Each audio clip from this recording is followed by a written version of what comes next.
शेतकऱ्यांसाठी अतिशय महत्त्वाची बातमी, खास करून सोयाबीन उत्पादकांसाठी। सोयाबीन खरेदीला मुदतवाढ मिळाल्याची माहिती राज्याच्या पणन विभागानं नाकारली आहे। नाफेडच्या सोयाबीन खरेदीची मुदत संपल्यानं हजारो शेतकरी चिंतेत सापडले। तर राज्याचे पणन मंत्री जयकुमार रावल यांनी शेतकऱ्यांना दिलासा द्यायचं सोडून आतापर्यंत सोयाबीन खरेदीला 3 वेळा मुदतवाढ दिल्याचं सांगून हात झटकले। त्यामुळे परिवर्तन शेतकरी संघटना आक्रमक झाली आहे। राज्यात नाफेड अंतर्गत सोयाबीन खरेदी सुरू होती। 6 फेब्रुवारीला सोयाबीन खरेदीची मुदत संपल्यानं ऑनलाईन नोंदणी केलेल्या 45% शेतकऱ्यांच्या घरातच सोयाबीन पडू नये। सोयाबीन खरेदीसाठी किमान 1 महिन्याची मुदतवाढ मिळावी अशी मागणी अजूनही होतीये।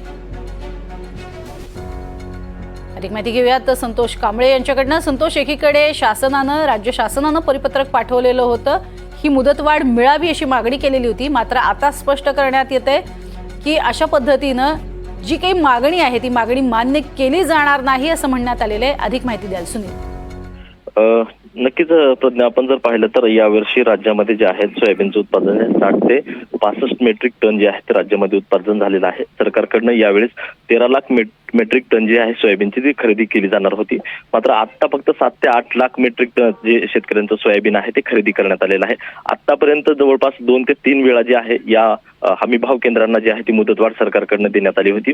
शेवटची मुदतवाढ ही 6 फेब्रुवारी पर्यंत होती, मात्र जवळपास नोंदणी केलेल्या 45% जे शेतकरी आहेत राज्यामधले, त्या शेतकऱ्यांचं आजही सोयाबीन हमी भावाने विक्री करण्यासाठी जे आहे ती प्रतीक्षेमध्ये आहेत। शेतकरी चिंतेमध्ये आहेत राज्यामधले की या सोयाबीनचं नेमकं करायचं काय, कारण एक तर खुल्या बाजारामध्ये या सोयाबीनला कुठलाही भाव मिळत नाही, कवडीमोल भाव आहे, त्यामुळे शेतकरी चिंतेत आहे। सरकारकडनं ही जी हमी भावाची योजना राबवली होती, हमी भाव केंद्र सुरू केले होते राज्यामध्ये, मात्र आता 45% शेतकरी जे आहेत आता त्यांचं जी सोयाबीन आहे त्यांची खरेदी न झाल्यामुळे शेतकरी चिंतेत आहेत। एकूण जर पाहिलं तर आता शेतकऱ्यांच्या मागणी, शेतकऱ्यांकडून सुद्धा अशी मागणी होती की आता कारण हमी भाव आणि सर्वसाधारण जो दर आहे त्यामधला जो फरक म्हणून सरकारनं एक भावांतर योजना जी आहे ती राबवावी, जेणेकरून या दोन्ही मधला फरक जो आहे तो शेतकऱ्यांच्या थेट खात्यावर द्यावा, असंही शेतकऱ्यांकडून सध्या तरी मागणी करण्यात येते। त्यामुळं आता पाहिलं तर पाठीमागे ज्यावेळेस आपण पाहिलं की राज्य सरकारनं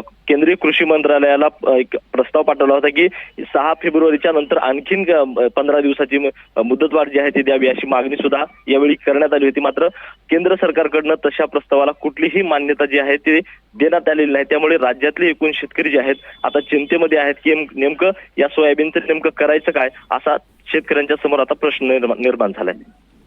नक्कीच, आणि या संदर्भात आता येत्या काळात काय उपाययोजना होते हे पाहणं महत्त्वाचं ठरेल। तुर्तास धन्यवाद या माहितीसाठी।